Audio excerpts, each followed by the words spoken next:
은 디모데전서 2장 1절부터 15절 말씀, 신앙 환경을 위해 기도하라 라고 하는 제목을 가지고 하나님 말씀 보도록 하겠습니다. 한 절씩 교독합니다. 그러므로 내가 첫째로 권하노니 모든 사람을 위하여 간구와 기도와 도고와 감사를 하되 임금들과 높은 지에 있는 모든 사람을 위하여 하라. 이는 우리가 모든 경건과 단정함으로 고요하고 평안한 생활을 하려 합니다. 이것이 우리 구주 하나님 앞에 선하고 받으실 만한 것이니 하나님은 모든 사람이 구원을 받으며 진리를 아는 데 이르기를 원하시느니라. 하나님은 한 분이시요 또 하나님과 사람 사이의 중보자도 한 분이시니 곧 사람이신 그리스도 예수라.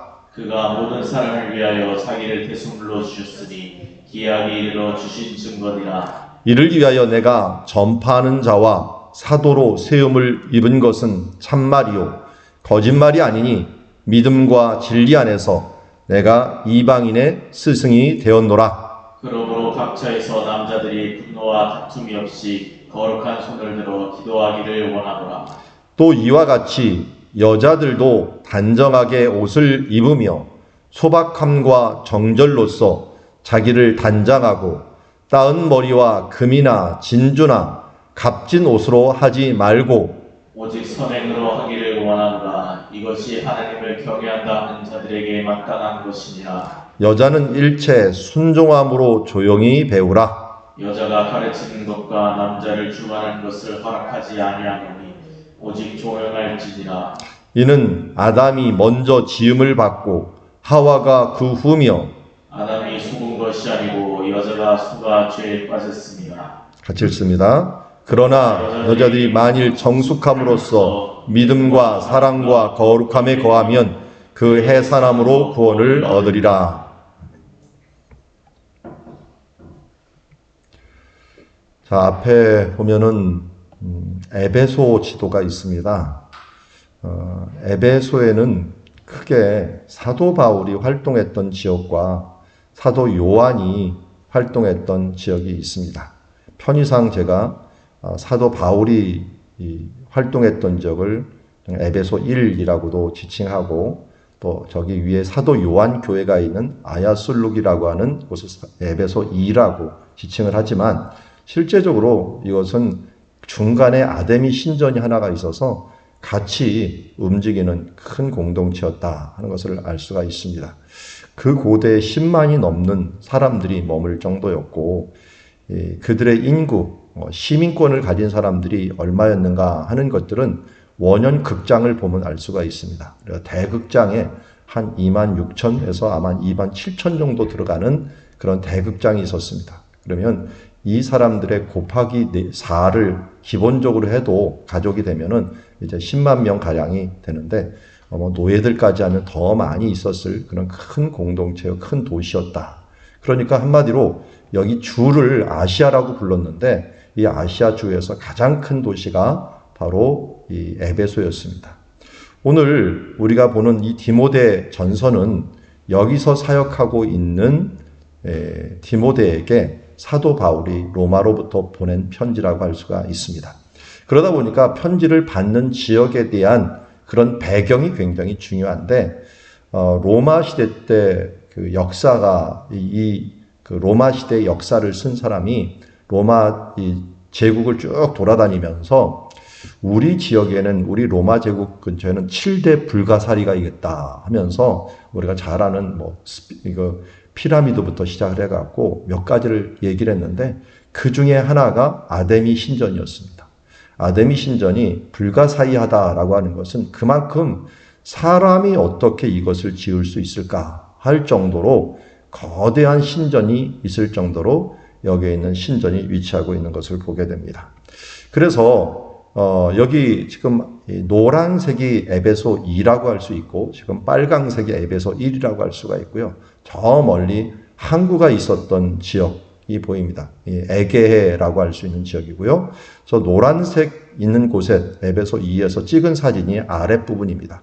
여기서 요한이 사역했던 곳에서 이렇게 쳐다보니까 멀리 산 두 개가 있는데 가까운 산이 지금 빨간색 있는 그 앞산이고 뒤에 멀리 산이 빨간색 화살표 뒷산이라고 할 수가 있습니다.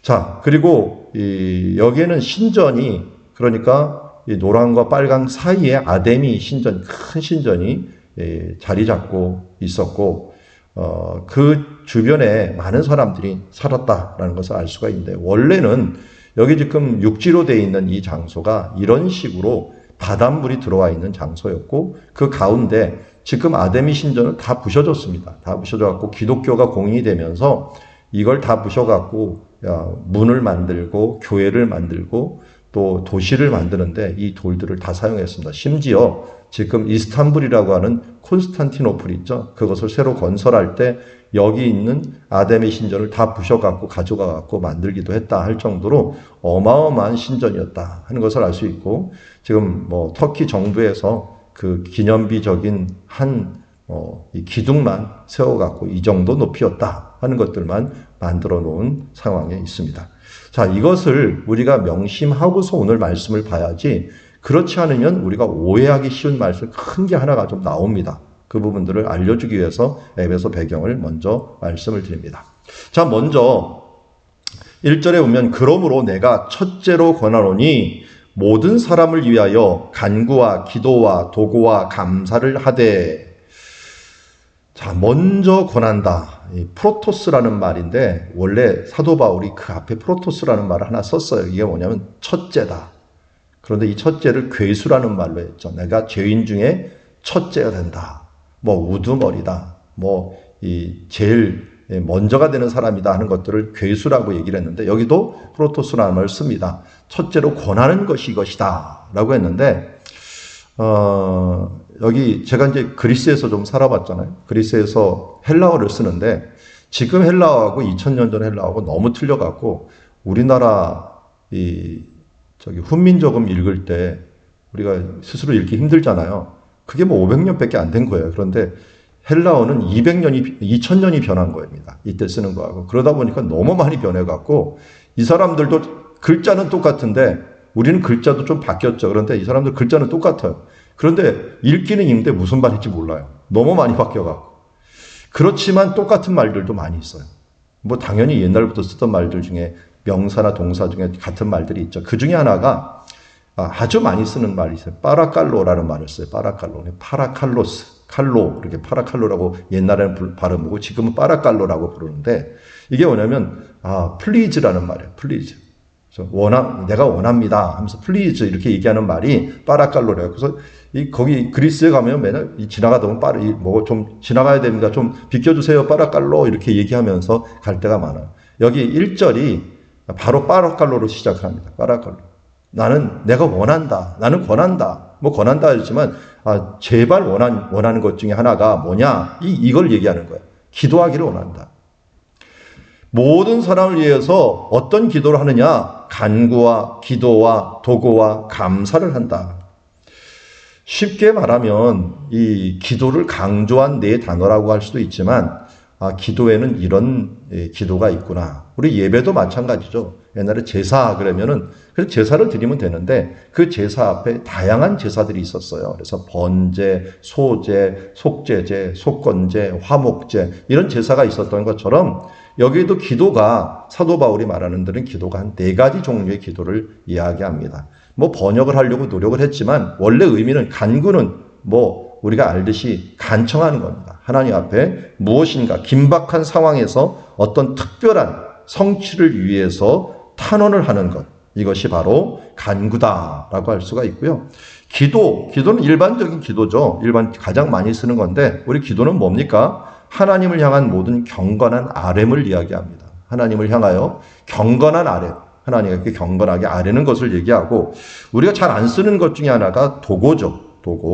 도고에 해당하는 것은 다른 사람들의 유익을 위해서 간구하는 중보기도라고 얘기할 수가 있죠. 그래서 도고 그러면 쉽게 중보기도다. 이렇게 생각하면 됩니다. 감사는 우리가 잘 알듯이 하나님의 은총에 대한 감사의 기도를 의미한다고 할 수가 있습니다. 제사의 제도를 통해서 우리가 예배에서는 어떤 요소가 있는 것을 아는 것처럼 여기에 기도의 종류들을 통해서 우리가 이런 기도들이 있겠구나 하는 것을 알 수가 있는 것을 보게 됩니다. 간구, 그대로 단어가 잘 선택을 된 것 같아요. 하나님 앞에 간청하는 거죠. 긴박한 것을 위해서 간청하고, 기도는 하나님과 경건한 대화라고 할 수가 있죠. 하나님과 일상적인 대화라고 할 수가 있고, 도구는 다시 말씀드립니다. 중보 기도이고, 감사는 당연히 하나님의 은총에 대한 감사의 기도가 있어야 됩니다. 그래서 이 기도가 어떻게 골고루 있는 것이 어떤 기도입니까? 좀 균형 잡힌 기도요, 건강한 기도다라고 할 수가 있습니다. 그래서 이런 기도들은 우리가 일반적으로 하지만 또 종류를 나누자면 이런 기도다. 근데 이런 기도를 하라고 합니다. 제발 너는 이런 기도를 해라 라고 했는데, 누구를 대상으로 하냐라고 말했더니 2절에 임금들과 높은 지위에 있는 모든 사람을 위하여 하라. 자, 의외죠. 우리는 기도를 할 때 임금들과 높은 지위에, 임금들이라고 하는 이유는 왜 그러냐면, 분명히 로마 제국이기 때문에 황제가 있어요. 황제가 있는데 이 황제가 임금이죠. 또 지역마다 분봉왕을 세워요. 그러니까 우리가 잘 알듯이 헤롯 왕, 이 사람들은 이 작은 왕이죠. 작은 왕, 행정장관과 같은 총독과 같은 사람이지만 그런 사람들을 왕으로 또 이야기를 지칭을 합니다. 그래서 큰 제국의 왕이 있고 또 지역을 다스리는 왕이 있기 때문에 그래서 임금들이다, 왕들이다 라고 하는 표현을 쓰게 됩니다.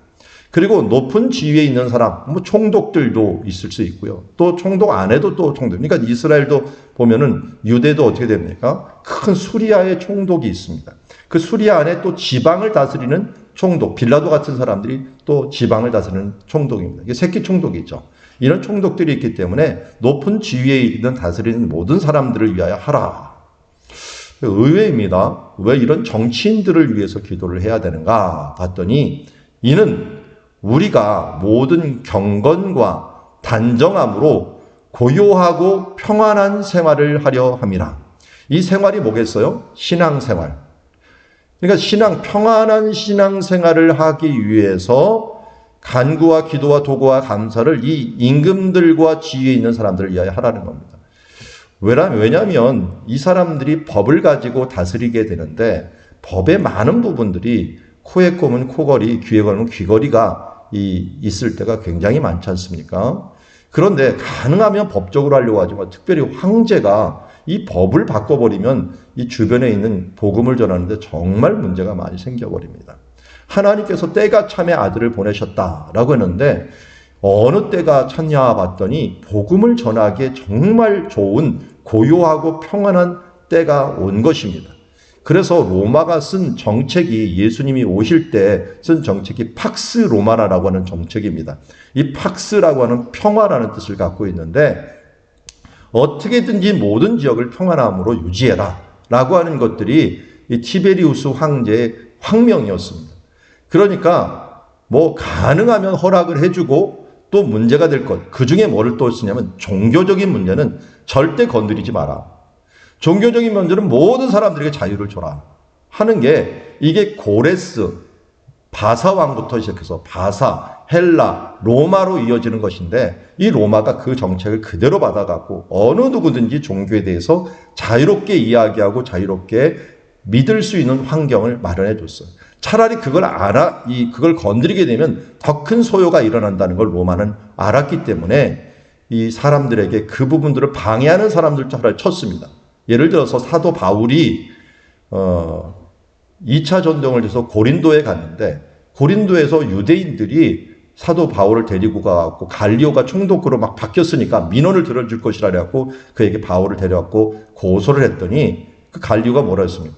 야, 종교는 차이인데 왜 너희가 데리고 왔느냐 해서 데리고 온 회당장을 때려버렸어요. 그러는 바람에 사도 바울이 2차 전도행을 고린도에서 아주 넓게 펼쳐나갈 수 있는 힘을 얻게 된 것을 보게 됩니다. 이게 바로 이런 것들을 위해서 기도해야 될 것이에요. 하나님의 복음이 널리 퍼져가는데 방해가 되지 않도록. 한마디로 우리는 지금 무엇을 위하여 기도해야 됩니까? 법적으로 입법부와 또 행정부가 이런 법적인 부분들을 잘 행할 수 있도록. 예를 들어서 우리 예배 터전에 대한 부분들입니다. 이런 것들도 마찬가지입니다. 이게 정부가 어떤 결정을 하냐에 따라서 우리가 예배에 대한 것도 많은 제한을 받을 때가 있습니다. 특별히 정부가 아니죠. 이건 입법부가 어떤 법을 정하느냐에 따라서 동성애에 대한 부분들을 정해놓으면은 어떤 결과가 나와요? 동성애를 허락해주고 평등법이라고 하는 뭐 허울이 좋은 법으로 허락해주면 어떻게 됩니까? 동성애가 잘못됐다라고 하는 성경 말씀과 이 정면으로 반대가 되면서 우리가 동성애가 잘못됐습니다라고 성경에 말하는 것이고 그런 사람을 차라 쳐 죽이라고 했는데 이런 법에 대해서는 잘못됐으니 성경의 이 말씀은 지워라. 우리의 법과 잘못되었다.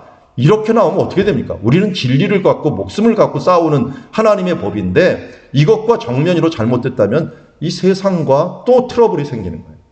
그러니까 우리가 어떻게든지 이 임금들과 지위에 있는 사람들이 하나님의 법대로 하나님의 뜻대로 법을 유지해 나가고 그 법을 세워나갈 수 있도록 우리는 기도해야 되는 것입니다. 이 말이 그 말이에요. 경건과 단정함으로 고요하고 평안한 생활을 하기 위해서 우리가 입법부를 위해서 우리 국회의원들이죠. 입법부를 위해서 또 사법부를 위해서 또 행정부를 위해서 이들이 정말 하나님의 복음을 전하는데 방해가 되지는 최소한 않아야 될 거 아니에요.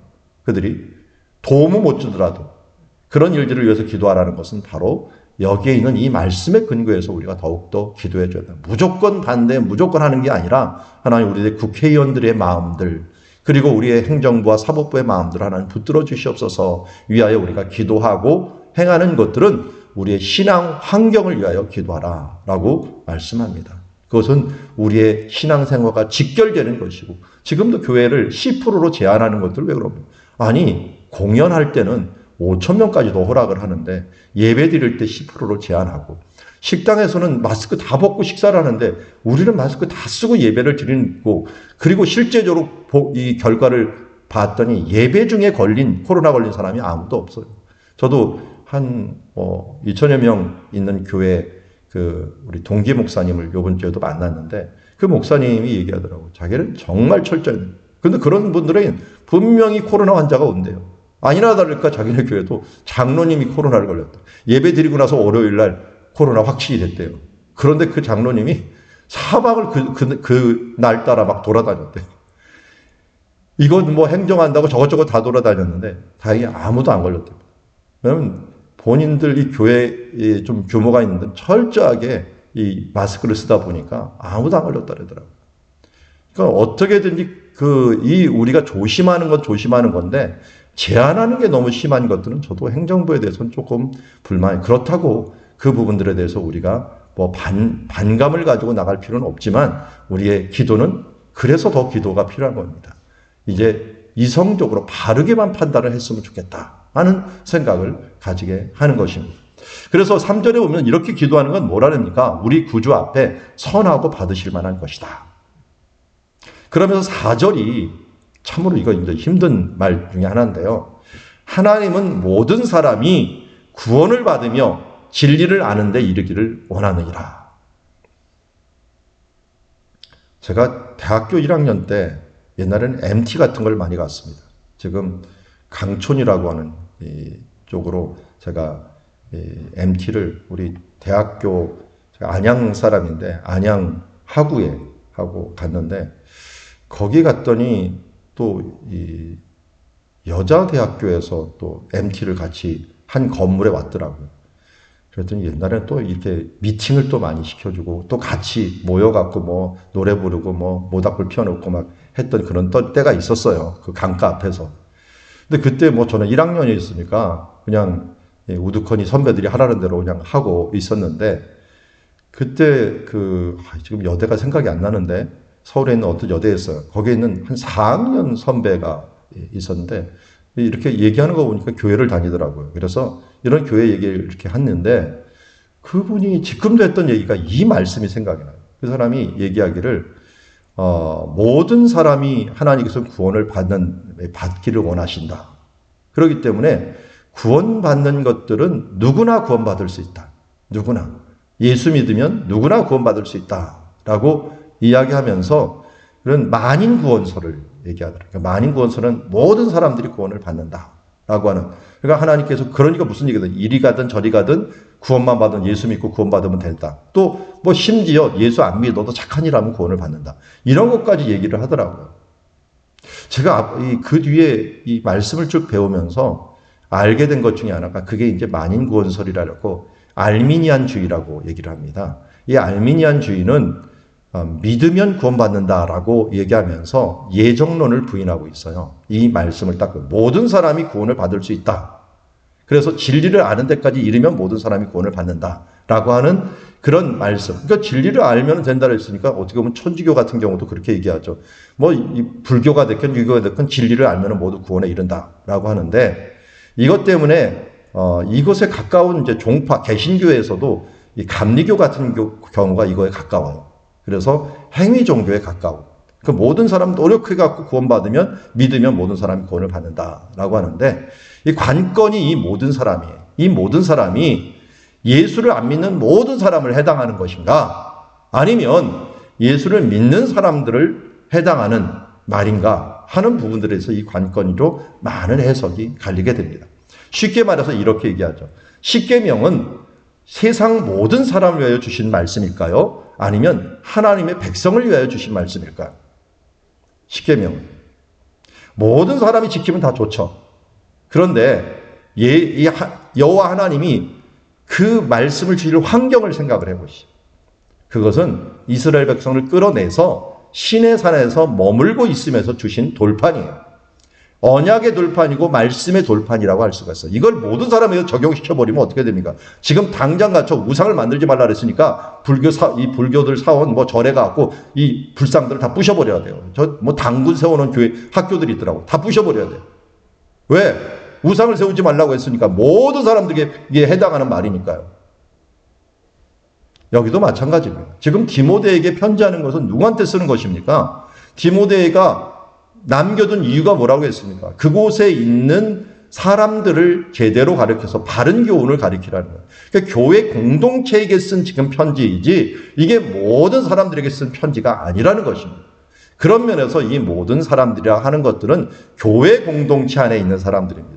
이런 사람들이 진리를 아는 데 이름으로 말미암아 온전한 구원에 이르는 것들을 이야기하는 것이고 이건 또 여기 본문만 보면 되는 게 아니라 사도 바울의 전체 본문을 봐야 되죠.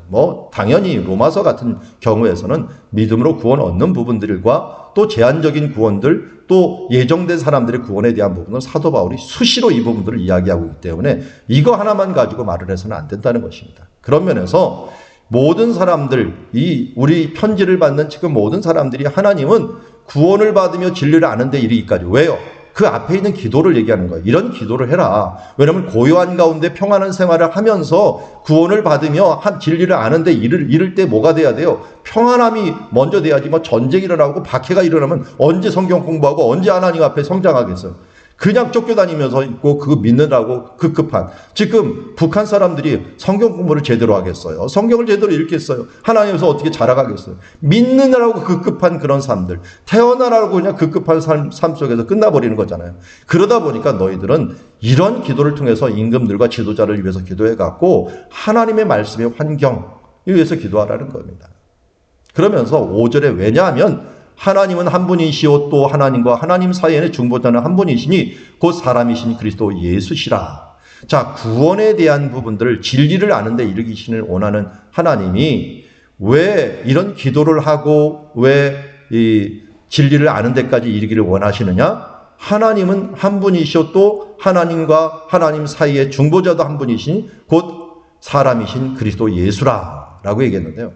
여기에 제가 이게 좀 4절과 5절이 잘 이해가 좀 안 돼가지고 원어를 뚫어지게 쳐다보니까 이 4절에 보면 하나님이라는 글자가 없더라고요. 원래 그는 모든 사람이 구원을 받으며 라고 얘기를 하더라고요. 그는이 5절로 가면은 해석이 잘 되더라고요. 그는이 누구냐? 하나님이에요. 그러니까 한 분이신 하나님, 이시오라는 말은 원래 원어에 없어요. 한 분이신 하나님은 모든 사람이 구원을 받기를 원하신다. 그리고 그분을 계속 한 분 하나님을 또 얘기하는 거예요. 또 하나님과 사람 사이에 중보자 되신 한 분, 곧 예수 그리스도죠. 사람 되신 예수 그리스도께서 모든 사람이 구원을 받기를 위하여 이 땅에 오셨고 이 땅에서 십자가를 지며 희생하신 이유가 바로 뭡니까? 모든 사람이 받고 진리를 알기를 위하여 이 땅에 오셨다는 겁니다. 하나님은 그러니까 우리에게 뭘 원하시느냐?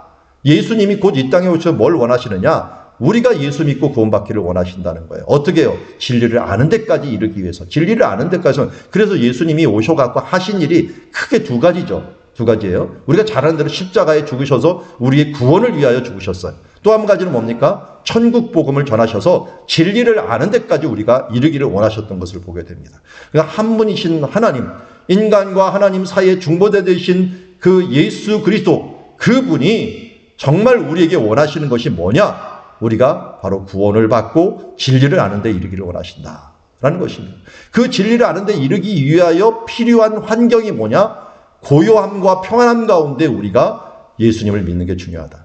그래서 예수님 시대 때도 팍스 로마나라고 하는 그런 세계를 주셨듯이 그렇게 하면 어떻게 됩니까? 복음이 제가 말씀드렸죠. 20년 안에 로마 제국 전체 복음이 전파될 정도로 하나님의 복음이 확장될 수가 있습니다. 이렇게 평안함과 고요함을 위해서 너희가 기도하고 그렇게 함으로 복음이 정말 널리 퍼질 수 있도록 기도하라 말씀합니다. 6절 예수님에 대해서 다시 한번 말씀합니다. 그가 모든 사람을 위하여 자기를 대속물로 주셨으니 기약이 이르러 주신 증거니라. 이 말도 위하고 마찬가지입니다.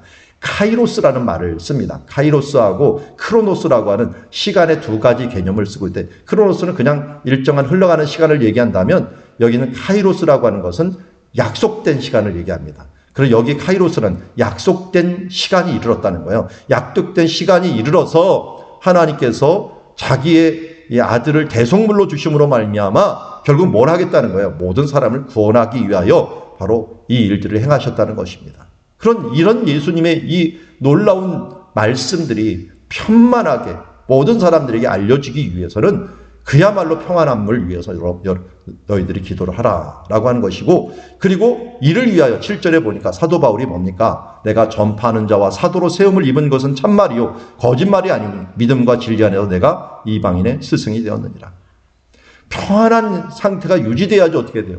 하나님 복음을 전할 수가 있는 거예요. 언어가 통일됐죠.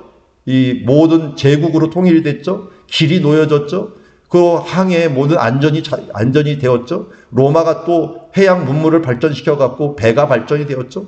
그러니까 어디를 가든지 하나님 복음을 전할 수 있는 길로, 예수님이 오실 때도 마찬가지였어요. 예수님이 오실 때도 로마가 모든 길을 열어놓은 특별히 해변길이라는 길을 통해서 예수님의 복음이 전파될 수 있었던 것처럼 여기에 로마 제국의 모든 길들과 평안함이 그만큼 중요하다는 것입니다. 그래서 우리에게도 하나님, 우리 주변에 하나님의 복음을 전파하기에 방해되는 요소들을 제거하여 주시고 우리의 하나님의 부흥과 하나님의 마지막 때를 준비하기 위해서 하나님 팍스 로마나와 같이 평안의 이 세계를 주셔서 우리가 이 길을 따라서 이 평안의 라인을 따라서 이 하나님이 주신 허락해 준 이 과학의 문물을 통해서 하나님의 복음을 전파하게 하여 주옵소서. 그것이 요새 우리가 말하는 인터넷이 될 수가 있고 우리가 말하는 요새 뭐 줌이라든지 또 뭐 카카오톡이라든지 이런 모든 도구들이 뭡니까? 복음을 전하는 도구로서 이제 사용되었고 이것들이 제한이 되면서 복음에 제한이 되지 않도록 하나님 이것을 깔아주시고 이끌어 주셔서 우리가 복음에 잘 사용할 수 있도록 하여 주옵소서 하는 것으로 우리가 기도해야 된다는 것을 말씀하고 있습니다. 그러기 위해서 또 우리가 해야 될 일이 있어요. 기도하는 것 말고 어떻게 기도를 해야 되느냐 하는 것들도 있죠. 8절에 보니까 남자들이 분노와 다툼 없이 거룩한 손을 들어 기도하기를 원하더라. 어떤 기도, 누구를 위한 기도, 이걸 얘기했다면 이전 어떻게 기도입니다. 어떤 태도를 하면 먼저 분노와 다툼을 가지지 말고 분노와 다툼을 가지지 말고 바로 어떤 기도? 주님 안에서 이 거룩한 손을 들어 평화의 기도를 하라는 겁니다. 평화가 먼저 있어야 됩니다. 그래서 하나님께 기도하고 경배하는 일에는 먼저 사람과 사람 사이에 평화가 있어야 됩니다. 그래서 예수님께서 기도하는 중에 누구한테 화해할 일이 있다면 빨리 가서 먼저 화해하고 와라. 그 관계가 화해 없이 분노와 다툼이 있는 가운데 거룩한 손을 들 수가 없기 때문입니다. 그래서 거룩한 손을 들어 분노와 다툼 없이 바로 이 말씀을 하라는 것은 이 관계, 특별히 이때는 디모데가 있던 에베소에는 유대인과 이방인 사이에 다툼이 많았어요. 그러니까 이런 다툼을 최대한 없애고 그리고 또 죄에 대한 것도 더럽히지 아니하고 어떻게든지 더러워진 손을 들지 말고 하나님 앞에 정말 거룩한 손을 들어서 하나님께 예배하라. 경건한 예배로서 하나님께 드리라 라고 하는 표현이라고 할 수가 있습니다. 그러니까 우리가 하나님께 기도할 때는 먼저 그래서 죄에 대한 것을 회개하잖아요.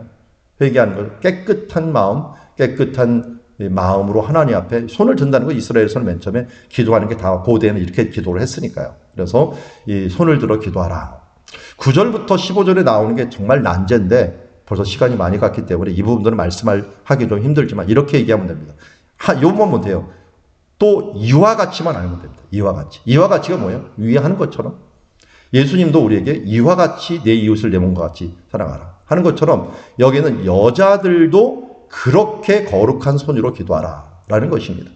여기 보면은 복장에 대한 부분들, 이것도 태도죠. 태도에 대한 부분들, 그리고 일체 순종함으로 부분들, 이 12절부터 이 14절에는 건 배경에 대한 부분들이, 아까 말씀드린 아데미 여신이 있다 보니까 이 여자 사제들이 굉장히 많았어요. 이런 사제들이 판을 치다 보니까 이 지역에 대해서 경고를 한 겁니다. 너희 에베소 교회, 너 이런 부분들 조심해라 하는 것들을 이야기하는 거예요. 그래서 정숙함으로써 예배하고 기도하는 모습을 써라 라고 하는 부분들에 대해서 이 부분들을 얘기했다라는 걸 알 수가 있고요. 그리고 아까 말씀드린 것처럼 이 아데미 여신이 워낙 이 지역에 있고, 그리고 여기에 오면 우리가 여기에 아데미와 제우스에게 내려온 우상의 신전지기가 되었다라고 하는 그 사명감까지 가지고 있는 게 이 에베소 사람들이었어요. 에베소 사람들. 그러다 보니까 사도행전 19전에 폭동이 일어나는 일들이 벌어졌고, 실제로 에베소와 이 아시아 주변에 있었던 이 신들을 보면은 이 아데미라고 하는 헬라의 여신이고요. 헬라의 여신. 그리고 헬라 말이 로마로 가면 다이애나가 돼버리고, 이 이스라엘 쪽으로 오면 아세라가 돼버리고요. 그리고 또 저기 이집트로 가면 이시스가 됩니다. 이시스. 이 바벨론 쪽으로 가면 아르스테아라고 하는 그런 말로도 돼버리고요. 여기 지금 아시아 쪽에는 지금 제가 사진 찍어 놓는데 BCD 안디옥에 가서 박물관에서 제가 찍은 거예요. 그게 이 여신이 있는데요. 키벨레라고 하는 이 여신입니다. 키벨레, 저는 시벨레라고 부르는데, 키벨레라고 하는 이 여신이 그 지역의 이 무덤에 지금 관에 이렇게 붙여져 있는 모습을 보고, 또 여신 상들이 발견되고, 요새 이슬람이 이 초승달을 그리잖아요. 초승달이 아니라 거꾸로 된 이 달 모양이 바로 이들의 여신 모양이었다 하는 것을 알 수가 있습니다. 그만큼 다양한 여신들과 여자 사제들이 많다 보니까 그들의 영향을 받아갖고 막 사제들이 교회에서 믿고 나서 변화된 사람들이 교회에서 판을 치면서 가르치려고 들고 하는 이런 문화들 가운데서 이 주신 말씀이기 때문에 각 지역마다 경고하는 바가 틀립니다. 경고하는 바가 틀리기 때문에 우리가 이 말씀에 대해서는 현대 시각에 있어서는 한마디로 나대지 말라라는 거예요. 어떤 특정한 세력들이 나대지 말라라고 하는 부분들을 우리에게 이야기하는 말씀이라고 할 수가 있습니다. 이것도 모두 환경이라고 할 수가 있죠. 결국은 우리가 신앙 환경, 신앙 생활을 위해서 기도하라라고 하는 말씀의 큰 뿌리에서 나오게 되는 것을 보게 됩니다. 먼저 어떤 것을 기도하라는 거예요? 우리가 하나님 앞에 기도의 이런 종류들을 이야기하고 있고, 그리고 이 기도의 종류뿐만 아니라 이젠 기도의 대상들을 얘기하고 있어요. 구원받을 대상들, 특별히 누굽니까? 지도자들을 위해서 기도하라. 그리고 기도의 태도에 대한 부분들을 얘기해서 어떻게 해요? 거룩한 손을 펼쳐서 경건한 모습으로, 우리가 깨끗한 모습으로 남자나 여자나 모두 이 오염되지 않는 그 모습으로 하나님께 기도하라 라고 말씀합니다. 이렇게 행할 때 하나님의 나라가 우리 가운데 임하고 또 하나님의 구원이 우리 가운데 임하는 줄 믿습니다.